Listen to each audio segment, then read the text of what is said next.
Mirëmbrëma, mirë se vini në këtë edicion qendror Lajmet të nderuar teleshikues, sonte ndër të tjera ju ftoj të ndiqni. Haradinaj nga Detroiti rithekson mesazhin se është ushtari i Amerikës dhe se populli shqiptar i takon botës që udhëheq Amerika. Në Polac të Skënderajt u përkujtuan dëshmorët e martirët e në Dugagjin ju dha lamtëmira e fundit luftetarës së UÇK-s Fetnet Ramosaj. Liçeni akumulues në Suadoll të Mitrovicës ka ndryshuar dukshëm fundjavat e qytetarëve të këtij qyteti. Ruanda shënon 25 vjetorin e gjenocidit, i cili ja mori jetën mbi 800.000 personave. Vendi do të mbajë 100 ditë zije në nderim të tyre.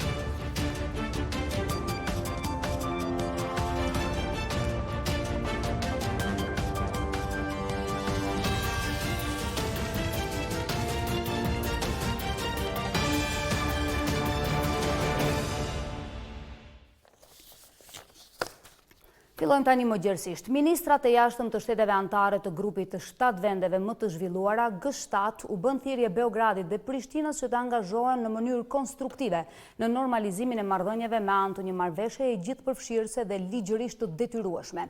Ne i bëjmë thirrje Kosovës dhe Serbisë që të angazhohen në mënyrë konstruktive dhe të normalizojnë në tërësi marrëdhëniet e tyre me anë të një marrëveshjeje gjithëpërfshirëse dhe ligjërisht të detyrueshme në mënyrë që ata mund të bëjnë progres në rrugën e tyre europiane, thuhet në një komunikat të përbashkët në fund të samitit. Sipas G7, pa një normalizim të efektshëm dhe të plotë të marrëdhënieve mes Beogradit dhe Prishtinës përmes dialogut me ndërmjetësimin e BE-s, nuk mund të ketë stabilitet afatgjatë në rajon. E takimi i ministrave të G7 u mbajt në rajonin francez të Bretenja. E kryeministri Haradinaj nga Detroiti ka ritheksuar mesazhin se është ushtari i Amerikës dhe se populli shqiptar i takon botës që udhëheq Amerika.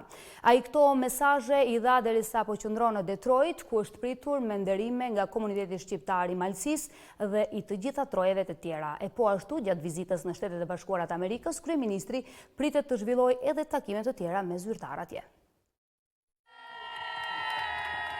Kryeministri Haradinaj kështu është pritur në Detroit të SBA-s në mesin e shqiptarëve të gjitha trojeve në shënimin e 108 vjetorit të kryengritjes së Malësisë dhe ditës së flamurit të Xhejt Xhelulit. Kryeministri derisa ka zhvilluar takime të shumta, ka thënë se malësorët krenar në Amerikë nuk harruan asnjë çast kush janë nga vinë. Në një intervistë për televizionin e shqiptarëve të Amerikës në Detroit, Haradinaj tha se është ushtari i Amerikës. Populli shqiptar prit ku jemi në trojët tona, jemi i takojmë botës që udhëheq Amerika, pra veneve dhe popujve që kanë udhëhequr Amerikën. Dhe në këtë planin global na jemi bashkë. Marrëdhënia e shqiptarëve ose e Kosovës me Serbinë është e ndihshme që kemi pas lufte, tragjedi. Qëndrimet tona lidhur me Serbinë e me Rusinë janë qarta, janë ngjashme si ato që ka Amerika. Edhe kuptohet ata që janë terren, si rasti unë jam njeri i terrenit, si ushtari i Amerikës në terren. Unë i zbatoj urnat, po i zbatoj që e para se terrenit. Kryeministri Haradinaj tha se populli shqiptar i takon botës që udhëhiqet nga Amerika dhe qëndrimet e Kosovës janë të qarta dhe të ngjashme si të Amerikës. Besoj që duke e forcu Kosovën, forcojmë edhe interesin amerikan, edhe largojmë interesin rus dhe interesin e tjetër. Ndryshe, këtë intervistë Haradinaj e ka dhënë pas takimeve që pati me përfaqësuesit e komunitetit shqiptar atje. Mirë shumë mirë që kam ujtë sot me qenë bashkë, me malësinë e madhe, po malësinë e madhe këtu në Amerikë, në Detroit. Kisha shumë pali, edhe Prifti, Zënikale, po gjithë Nika, gjithë tjertë kanë bërë një organizim që është vërtet për respekt. Kryeministri Haradinaj edhe një herë potencoi se Malësia me dijen dhe dashurinë e tyre i ka dhënë krah tërë trojeve shqiptare.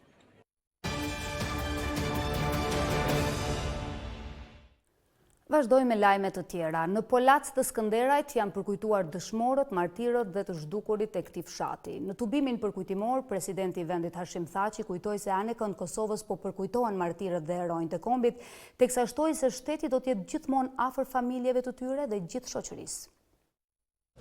Polaci Skënderajt edhe sot i ka të freskëta kujtimet, por edhe dhembjen për të gjithë martirët e rënë 20 vjet më parë. Në një tubim përkujtimor, presidenti Thaçi tha se Drenica nuk do të jetë më asnjëherë diskriminuar apo izoluar. Ai theksoi se do të ketë vetëm mirëqenie dhe progres në këtë pjesë të Kosovës, e cila dha trima të pashembullt që i dhan liri Kosovës. Përderisa ne kujtojmë kështu të bashkuar, martirët tonë, dëshmorët tonë, herojët tonë, luftën tonë, t'jeni të sigurt se jemi në rrugë të drejtë, të forcimit të shtetit tonë, të ndërtimit të së ardhmës, të zhvillimit tonë. Ju shihni sot, si gjithë Kosova, edhe Drenica ka ndryshuar. Dhe nuk do të ketë kur mos ish ka ndodhur në të kaluarën izolim apo diskriminim për Drenicën. Do të ketë vetëm eci përpara, do të ketë vetëm zhvillim, do të ketë vetëm progres, do të ketë vetëm mirëqenie. Ndërsa kryetari i Skënderajt Bekim Jashari pati një mesazh për më shumë punë në mënyrë që amaneti të rënëve të vihet në vend. Jemi të bashkuar, unik, ta duam njëri tjetrin, punojmë për këtë vend, për një tarë në më të sigurt, fëmijët ta. Vetëm atëherë mund të themi që kemi quar në vend amanetin e dëshmorëve. Në emër të familjeve të dëshmorëve, Rushit Veliu tha se martirët e Polacit trasuan rrugën e së ardhmës, duke mbyllur kapitullin e luftës dhe duke hapur atë të lirisë. Është tepër e natyrshme që sot në këtë ditë të veçantë edhe dhimbja, edhe krenaria të jenë bashkë. Në ndërim të jetës dhe veprës së dëshmorëve dhe martirëve të fshatit polac, u bën homazhe pranë varrezave të tyre. Po sot ju dha lamtumira e fundit ikonës së luftës në Dukagjin. Fetnete Ramosaj u kujtua e vlerësua nga bashkëluftëtarët e bashkëpunëtorët si shembulli më i mirë i femrës shqiptare, e cila me veprën e saj jetësore nderoi atë dheun me pushk e me pend. Në kompleksin e dëshmorëve të kombit në Glogjan, qindra qytetar në mesin e të cilëve përfaqësues të institucioneve shtetërore nga Kosova, Shqipëria, Lugina, Mali, Zi dhe Maqedonia i dhanë lamtumirën e fundit veprimtares dhe luftetares së UÇK-s Zërit e Lirisë Fetnete Ramosaj. Fetnetja ishte ikonë e luftës në Dukagjin. Kryetari i Deçanit Bashkim Ramosaj tha se ajo ishte ushtare, aktiviste, dalluar, gazetare dhe veprimtare e palodhshme, e cila tërë jetën e saj e vendosi në shërbim të atë dheut. Kur nuk u ndale, askur nuk u lodhe duke punuar për Kosovën, deri në frymën e fundit. Kjo është fjalë pak e punë bërë shumë. Një jetë me vepra madhore, në ballë të të gjitha ngjarjeve dhe aktiviteteve të kohës. Zëri i shpresës, zëri i dashurisë për atë. Zëri yt u bë simbol i bashkimit, u bë thirrje për qindra luftarë që jam syn Kosovës me bërë dekën si me le. Ai zë do të jetë i përjetshëm kudo. Ky titull të zëri i UÇK-s ushtana nuk ishin një larg më së pakon Fetnete Ramosaj. Dhe ajo me laps e me zog ka rritë që zonën tonë me një edhe në Amerikë, me një edhe në atyre, po është pothuajse vetëm një luftare që me gjitha të guxim nuk u nalë kurrë. Në kohët funit depërtoj edhe në shtetet rajonit, ku librat e saj botohen në gjuhë ndryshme të botës, për me e pa se çfarë krimesh ka bërë Serbia në rajonin tonë. Ndërsa generali Kudisilame tha se Fetnete Ramosaj paraqet shembullin më të mirë të femrës shqiptare, e cila me veprën e saj jetësore nderoi atë dheun me pushk e me pend. Duke qenë prezant në këtë ceremoni nderimi, vlerësoj se Fetnetja vërtet fizikisht nuk është sot mes nesh, për të gëzuar e vepruar edhe më tej. Por, me atë që ka bërë, ajo do të rrugtohej në përbreza duke u treguar atyre se sa e fortë është vajza shqiptare. Me dhimbje, por me bindje, se po shkon në dheun e Kosovës që i kushtove jetën dhe ku do të ndjesh përjetësisht freskinë e lirisë së saj, zhvillimin e lumturimit të brezave që vijnë. Ishte ndër femrat e para në celullat e hershme të UÇK-s, ishte krah për krah me gratë dhe burrat më të devotshëm të dheut. Do ta kemi vështirë ta plotësojmë bollakun si dhe. Fetnete Ramosaj ndroi jetë pas ditën e së premtes pas një sëmundje të rëndë. Ajo pas vetes la një thesar të madh, sidomos nga trashëgimia e luftës së UÇK-s, pjesës e cilës u bë që nga themelimi i saj. Sot u kujtua edhe jeta e vepra e dëshmorit Isuf Ferizi. Në prapashticë të Prishtinës u vendosën kurora lulesh, kurse sakrifica e Ferizit u vlerësua lart. Me dheune, kushtrimit. Me vargje të këtij monologu u përkujtua rënja heroike e dëshmorit Isuf Ferizi. Në prapashticë të Prishtinës u vendosën kurora lulesh, kurse sakrifica e Ferizit u vlerësua lart. Bashkëluftëtari Hasan Zeneli tha se lufta e tij dhe ushtarëve të tjerë ishte tejet e rëndësishme për çlirimin e shtetit. Isufi ishte arteria kryesore e furnizimit me armatim të guerilës, njëkohësisht edhe ishte edhe njeri i aksionet dhe i sakrificave. Pjesëmarrës në këtë ceremoni ishte edhe ish komandanti Kadrit Asrati dhe nënkryetari i komunës së Prishtinës Selim Pacolli. Zona operative Llapit ka bërë një luftë shumë të organizuar, një luftë të pastër, një luftë çlirimtare me strukturat e veta komanduese me 3 brigada. Por një prej brigada që ka pas detyrën më të rëndë, thuase ka qenë tër vija e frontit në kufi me Serbinë, ka qenë brigada 153, ku antari i kësaj brigade, një prej oficerëve ka qenë edhe dëshmori i Sufit. Në territorin e saj dhe janë 38 të tilla të cilat gravitojnë pikërisht në malsinë e Gollakut. Malësia e Gollakut pa dashje mund ta them mirë, po është një realitet që në një mënyrë apo tjetër është lënë pas dorë dhe dihet vret infrastruktura. Isu Ferizi ishte vrarë në Prapashtic pikërisht në fshatin e tij të lindjes. Në vendin ku regjimi serb kishte dëbuar mbi 1 milion shqiptar në Blac, më datën 10 prill do të vihet gurthemeli i qendrës përkujtimore Blaca 1999, ku shumë shqiptar kaluan ditë e net jashtë vullnetit në pritje për të dëbuar në një cak krejtësisht pa njohur. Do të flasim tani në studio me këshilltarin e kryeministrit Yahya Luka për këtë qendër përkujtimore. Zotri Luka, mirëmbrëma, mirë se keni ardhur në studio. Më datën 10, pra dhe 3 ditë, do të vihet gurthemeli i qendrës në Blac. Cili është fakt qëllimi kryesor i këtij projekti?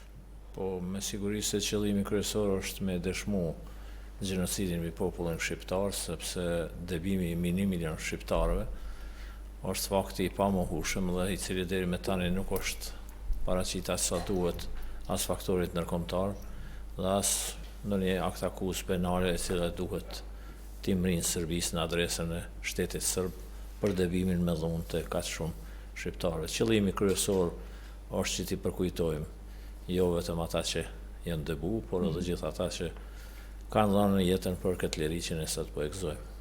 Zoti Luka, si do duket vendi që priti mbi 1 milion shqiptar në prillin e atij viti të tmerrshëm 99 pas këtij projekti? Keni një plan se si do duket sigurisht? Tani veç është vendos treni, është kry pjesa përgatitore dhe ne pas 10 prillit do të shpallim një konkurs mbar kombëtar për muzeun e gjenocidit serb ndaj popullit shqiptar, ku unë besoj që duhet gjenden të gjitha ata emrat të cilët e kanë kalu këtë ferr dhe normalisht edhe shumë artefakte tjera të cilat sot qëndrojnë në shtëpi apo të individit të caktuar.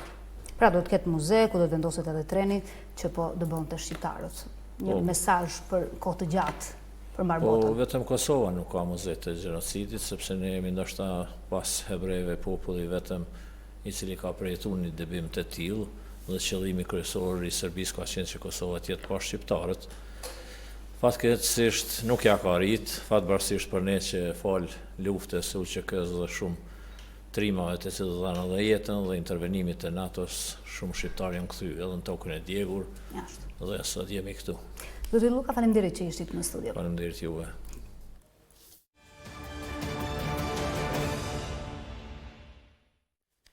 U apërcjellin tani të tjera zhvillime të ditës. Zëvendës kryeministri dhe ministri i jashtëm Behçet Pacolli pas përfundimit të vizitës në Jordani ka vizituar Turqinë, ku është pritur nga ministri i jashtëm i Republikës së Turqisë Mevlut Çavuşoğlu.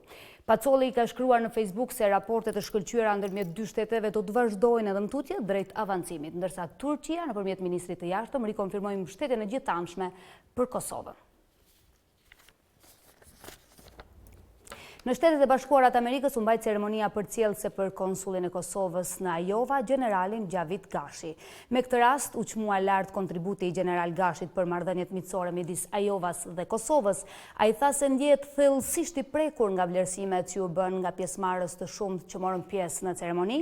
Ai po ashtu falenderoi edhe Gardën Kombëtare të Ajovas për pritjen e tij në shtabin e forcave të përbashkëta, pikërisht në vendin ku kishte nisur partneriteti mes shtetit tonë dhe Ajovas 8 vite më përpara.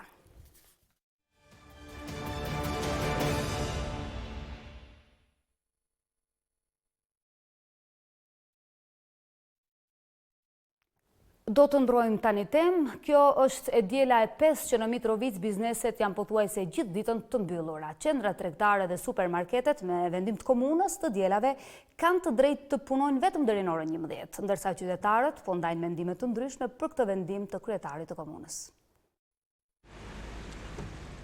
Kjo është e diela e 5 që në komunën e Mitrovicës Bizneset janë pothuajse gjithë ditën të mbyllura. Qendra tregtare dhe supermarketet me vendim të komunës të dielave kanë të drejtë të punojnë vetëm deri në orën 11. Ato që punojnë të dielave janë kafenet, furrat e bukës dhe një barnatore që punon me rotacion. Ky vendim, sipas kryetarit të komunës Agim Bahtiri, është për të respektuar të drejtat e punëtorëve që e diela të jetë pushim për ta. Punëtorët të cilët punojnë në për të supermarketa, me të vërtet janë në gjendje të keqe dhe nuk punohet 7 ditë në javë me orar të pa përcaktuar. Kështu që të jetë dila për të gjithë pushim, ne nuk jem aq kapitalista që mos mundëm mi harxhue parat tjera ditë, por të ketë një rregull dhe të ketë një ditë pushimi edhe për ata. Dhe po mendoj që shumë shpejt do të arrijë në gjithë territorin e Kosovës ky vendim. Qytetarët ndajnë mendime të ndryshme për këtë vendim. Ata janë dakord që të respektohen të drejtat e punëtorëve, por për disa prej tyre, mungesa e supermarketeve po sjell vështirësi për furnizim me gjëra ushqimore dhe sanitare. Po mirë është punëtorët me pushu, po edhe me punu është mirë, se po ka nevojë me furnizu njerëzit e mu këtë mbyllën, një paqet cigare s'ki ku e merë. Për punëtor është mirë, ama për biznes nuk është. Gjithë botën po shojnë dilem, po do këtë pak që është jenë senet të normalizu.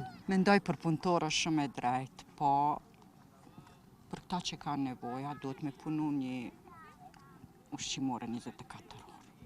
I pari i odës ekonomike të Kosovës, Berat Rukiqi, tha për RTK përmes telefonit se janë kundër këtij vendimi, sepse një gjë e tillë do të duhej të rregullohej me ligj në të gjithë Kosovën. Sipas Rukiqit, kjo gjë i dëmton bizneset dhe i detyron qytetarët që të lëvizin në vendet e tjera për të bërë blerje. Të drejtat e punëtorëve sipas tij duhet të rregullohen me ligjin e punës dhe që punëtorët të punojnë 40 orë pune me një menaxhim të mirë nga vetë bizneset.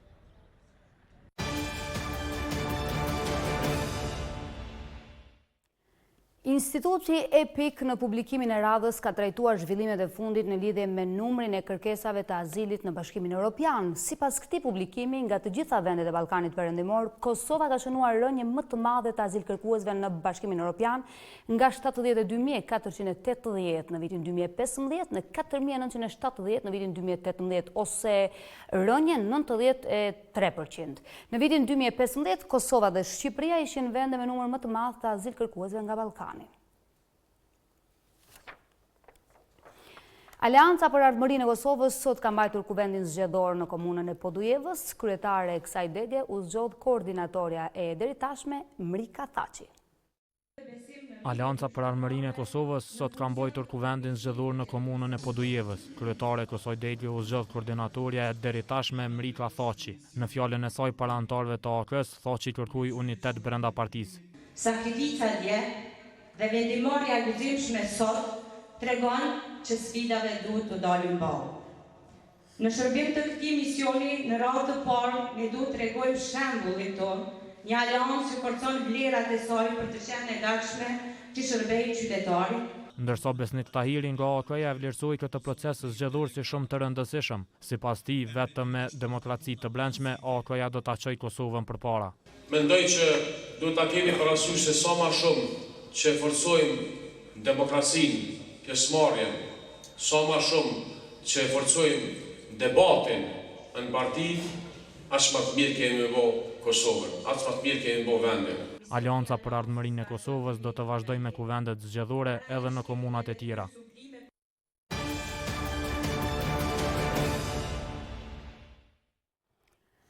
Liçeni akumulues në Suhadoll të Mitrovicës ka ndryshuar dukshëm fundjavat e qytetarëve atje. Uk dhe Lahije Arifi së bashku me familjen pothuajse çdo të diel e kalojnë në këtë mjedis që sipas tyre është gjëja më e mirë që u është krijuar Mitrovicasve. Liçeni akumulues në Suhadoll të Mitrovicës ka ndryshuar dukshëm fundjavat e qytetarëve. Uk dhe Lahija Arifi së bashku me familjen pothuajse çdo të diel e kalojnë në këtë mjedis, që sipas tyre është gjëja më e mirë që u është krijuar Mitrovicasve. Do diell dhe mbrana mundësive, kur unë punoj, po të lirë, e marrë dhe vajtat, i marrë dhe mesat, edhe shoqën edhe dalën. Motoristë është punimi qëlluar, për arsye se këtu s'ka pas ku dilet më herët. Natyra është e mirë edhe uji, ajri është i freskët, edhe diçka u bë për qytetar, bile sidomos për fëmijë, për të rinj, për të vjetër, s'kem pas kur gjë. Ajri i pastër, shëtitoria, freskia e liçenit dhe aktivitetet që mund të zhvillohen në këtë pjesë të Mitrovicës, po i tërheq shumë qytetar edhe jashtë kësaj komune. Shtunë e dile shumë vinë këtu, prej të navisëve të Kosovës për me vizitue. Zakonisht vina çdo mëngjes, rekreacion, dhe është vendi atashme cili ka dy çështje, e parë është shëndeti, e dyta është mësoni fizik. Zyrtarë të komunës paralajmëruan investime të reja, të liçeni artificial, si zgjerim të shëtitorës, ndërtim të një kompleksi të madh, mbjellje të pemëve, e shtim të hapësirave të gjelbra, si dhe menaxhim më të mirë të pastërtisë dhe sigurisë. Shumë shpejt pritet të hapen edhe pishinat olimpike dhe gjysmë olimpike dhe një aquapark. Ndërkohë, të gjitha ndërtimet pa leje dhe ato të ndërtuara në pronë publike do të rrezohen, e në ato sipërfaqe do të zgjerohen shëtitorët dhe të kryen investime në kuadër të projektit të liçenit për të rritur kështu edhe turizmin. Ky vend që nga Mitrovicësit po konsiderohet si një pasuri e madhe, ofron edhe 2 plazhe të vogla për të freskuar gjatë ditëve të verës. Të nderuar teleshikues, do të shkojmë tani për pak qaste në Prizren, atje sonte në Kino Lumbardhi, ambasada e Kanadas shënon 10 vjetorin e marrëdhënieve diplomatike me vendin ton. Do ta ndjekim tani shkurtimisht fjalimin e ambasadorit Maksimiuk. Do të mundohemi që sigurisht edhe ta përkthejmë atë gjatë këtij transmetimi. Ambasadori e nis fjalimin kështu, duke festuar 10 vjet marrëdhënie diplomatike Kanada-Kosovë. Këtë vit së bashku me qeverinë dhe popullin e Kosovës ne po përkujtojmë 20 vjet që nga përfundimi i konfliktit të tmerrshëm në Kosovë. Kanadaja është krenare që ka qenë pjesë e ndërhyrjes së NATO-s në vitin 99 dhe se ka vepruar së bashku me aleatët tanë për të mbrojtur shtetasit civil. Unë nderoj kurajon dhe sakrificën e kosovarëve që i rezistuan shtypjes dhe synonin të jetonin në një shtet të lirë dhe demokratik ku të gjithë qytetarët mund të arrinin potencialin e tyre të plotë. Çlirimi i Kosovës nga një regjim brutal është sigurisht diçka për të përkujtuar. Kanadaja është krenare që ka qenë partner për popullin e Kosovës para dhe pas shpalljes së pavarësisë në vitin 2008 dhe ashtu jemi krenar që kemi qenë ndër vendet e para që njohin Kosovën si shtet pavarur dhe sovran. Sot 10 vite, Kanadaja dhe Kosova themeluan marrëdhënie të plota diplomatike. Sot ky është përvjetori më i rëndësishëm për mua dhe dua të këmbgul në arritet e shumta për një kohë kaq të shkurtër. Ne jetojmë në një botë ku ka shumë pesimizëm dhe kritik, ku shumë njerëz po përpiqen të grisin njëri tjetrin në vend që të gjejnë konsensus dhe bazat përbashkëta. Ata janë të gabuar dhe po bëjnë dëm, pra më lejoni t'ju jap disa arsye të mira për optimizëm, thuhet. 20 vjet më përpara në qershor, personeli i parë i forcave të armatosura kanadeze arriti në Kosovë, numri i ushtarëve kanadez u rrit në më shumë se 1000 të angazhuar në operacione paqëruese dhe ofrimin e ndihmës humanitare në një vend që ishte shkatruar dhe traumatizuar. Sot forcat e armatosura kanadeze janë ende në Kosovë dhe ka një partneritet në rritje me forcën e sigurisë së Kosovës. Një forcë, uniforma e së cilës është e veshur nga shqiptarët dhe serbët me gratë që mbajnë gradën general dhe e cila është e gatshme të kontribuojë sigurisë ndërkombëtare në bashkëpunim të ngushtë me NATO-n. 20 vjet më përpara, Kanada u hapi dyert të refugjatëve që iknin nga konflikti në Kosovë, siç i kemi mirëpritur refugjatët të cilët u bën kanadezë të rinj nga shumë konflikte të tjera. Në Kanada, ata dhe familjet e tyre përparuan duke kontribuar në shoqërinë multikulturore të Kanadas, por ajo që më jep optimizëm, thot ambasadori, janë tregimet e të gjithë atyre që erdhën në Kanada dhe tani po kontribuojnë në suksesin e Kosovës si profesionist në punës publik, investitor, sipërmarrës, gazetar dhe punëtor të shoqërisë civile. Ata kanë qenë në Kanada dhe kanë pasur sukses, por e shohin mundësinë e prosperitetit këtu në Kosovë. 10 vjet më parë, kur themelua marrëdhënie diplomatike me Kosovën, as 60 vende të tjera nuk e kishin njohur Kosovën. Sot ai numër pothuajse është dyfishuar dhe Kosova është antare e Bankës Botërore, Bergjit, Frankofonisë, Organizatës Botërore të Doganave. Ambasadori thot gjithashtu edhe Komitetit Olimpik Ndërkombëtar dhe FIFA-s në mes të tjerash. Sot Kosova ka një ambasadë në Ottavë të udhëhequr nga ambasadori dhe miku im Lulzimi Seni, një konsulate përgjithshme në Toronto dhe një numër gjithnjë më të madh të konsulatave të nderit në të gjithë Kanadan. Vendim do të vazhdojë të mbështesë integrimin e plotë të Kosovës brenda komunitetit.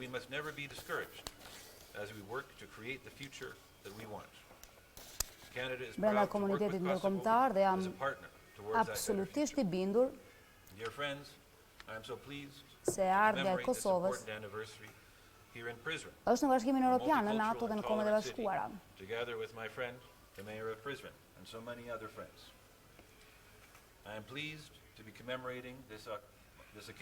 Sigurisht ambasadori falenderon të gjithë ata që janë të pranishëm në sallë dhe të gjithë ata që kanë kontribuar në një apo në një formë tjetër për këtë marrëdhënie 10 vjeçare diplomatike mes Kosovës dhe Kanadas. Ne dhe falenderoj sigurisht në Shqip. Ja, pra, ishim drejt për drejt në ceremoninë e 10 vjetorit të shënimit të marrëdhënieve diplomatike mes Kosovës dhe Kanadas. Shkëputemi tani për lajmet kryesore nga arena ndërkombëtare. Të nderuar shikues, kaq për këtë edicion qendror lajmesh. Faleminderit që na keni ndjekur. Natën e mirë.